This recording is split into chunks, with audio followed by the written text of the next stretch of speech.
વડોદરામાં વરસાદી માહોલ ટાણે રોગચાળાના ખપ્પરમાં લોકો હોમાઈ રહ્યા છે, ત્યારે તંત્ર પણ સાબદું બન્યું છે। શહેરમાં ડેન્ગ્યુના 4 કેસ પોઝિટિવ નોંધાયા છે, જ્યારે મેલેરિયાના 921 લોકોના ટેસ્ટ કરાયા હતા। વડોદરામાં મચ્છરજન્ય રોગચાળો ફરીથી વકર્યો છે। શહેરમાં ડેન્ગ્યુના 4 કેસ પોઝિટિવ નોંધાયા છે, જ્યારે મેલેરિયાના 921 લોકોના ટેસ્ટ કરાયા હતા, જેમાંથી 1 કેસ પોઝિટિવ નોંધાયો છે। જ્યારે વરસાદ બાદ મચ્છરજન્ય રોગચાળામાં વધારો જોવા મળ્યો હતો।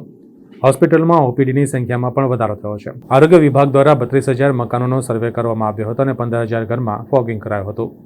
ચોમાસા દરમિયાન વરસાદના પાણી ભરાવાથી આ રોગચાળાઓ ફેલાવાના ચાન્સીસ રહેતા હોય છે। દર વર્ષે આ પ્રમાણે કેસો આ સિઝનમાં વધી રહેતા હોય છે।